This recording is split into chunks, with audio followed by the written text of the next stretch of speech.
thought today I would talk about getting ready for a track day and just kind of walk you through all the different steps that one has to go through in order to be prepared for a track event. I'm out actually walking the dog, and that's actually part of getting ready for a track day. You got to make sure your home is taken care of. I've got two older children that can take care of themselves, but I still need to make sure that they're taken care of and that the dog is taken care of before I can head off to the track. So that's kind of the first step. And then the last couple days I've been working on getting the car prepped, and we can talk a little bit about some of that later on. This weekend, actually, I'm going to be heading down to Mid-Ohio, one of the all-time great tracks in the United States. It's a very fun track. We'll see. It's should be a good time. All right, so maybe we should also talk about how do you even get registered for a track day? I mean, that's kind of the beginning of it, right? How do you even know where to go? Well, there are a number of sites that you can go to find out if there's a track event and what the rules and so forth are. There are a number of car clubs that get together at track events, like the Audi Club, BMW, Porsche. I'm going to be going with the Porsche Club, Corvette Club, stuff like that. So one of the places that I like to go to is a site called clubregistration.net, and another one is motorsportregistration.com, I believe. I'll put a link probably right up here. Sorry, that's dog poop. Like I said, you got to take care of the dog.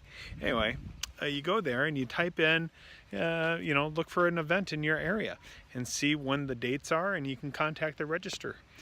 Now, oftentimes, if you've never been to a track event, what they'll do is they'll put you into an educational group, usually in a novice group or a beginner group, and you'll be paired up with some kind of an instructor to learn how to drive on a track. And driving on a track is very different than driving on the street.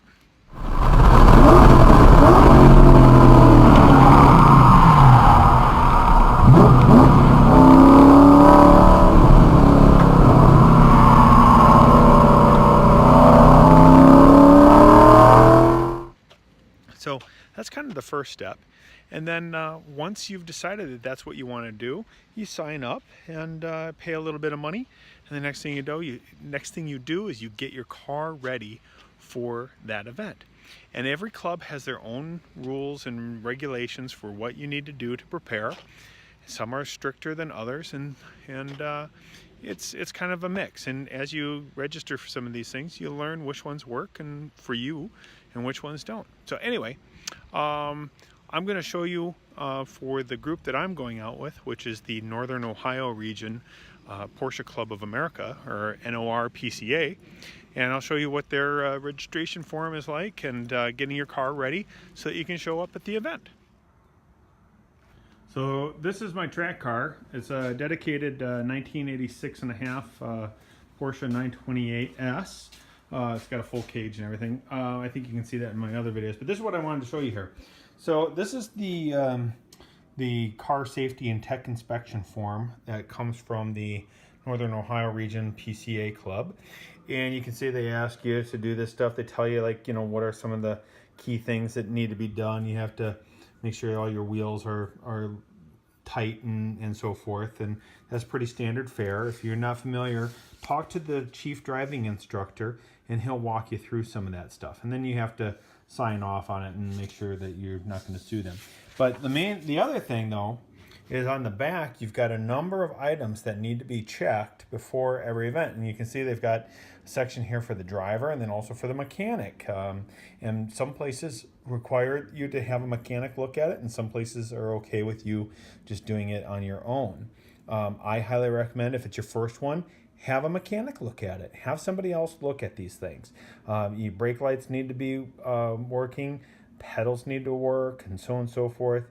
The one item that I think is probably one of the most crucial items, I mean, these are all really very crucial, but this one right here, the one on the brake fluid.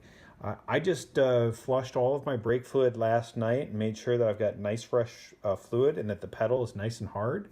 Everything else is pretty much straightforward. But yeah, these are the kinds of things. It's not, overly burdensome, I don't think. This is all about safety and making sure that when you arrive that you can have a safe time and that you can go home and not, you know, if something bad were to happen, they want to make sure that you're able to go home in one piece. So it doesn't happen very often, but it has happened in the past. So that's a tech form, and once you have that done, you show up and you turn in your tech form. They usually double check your wheel lugs, and then you're off and running, and you get on the track with your instructor. So that's kind of the beginning of how you get to a DE event or a driver education event. And you can see I've got a bunch of stuff here. I've got some Cheez-Its. Those are really good for the car to run on. No. But I've got my brake bleeder bottle here. I've got some oil. Got some other groceries that I just put it on top of the car so I don't forget to pack it up. Yeah, so that's about it.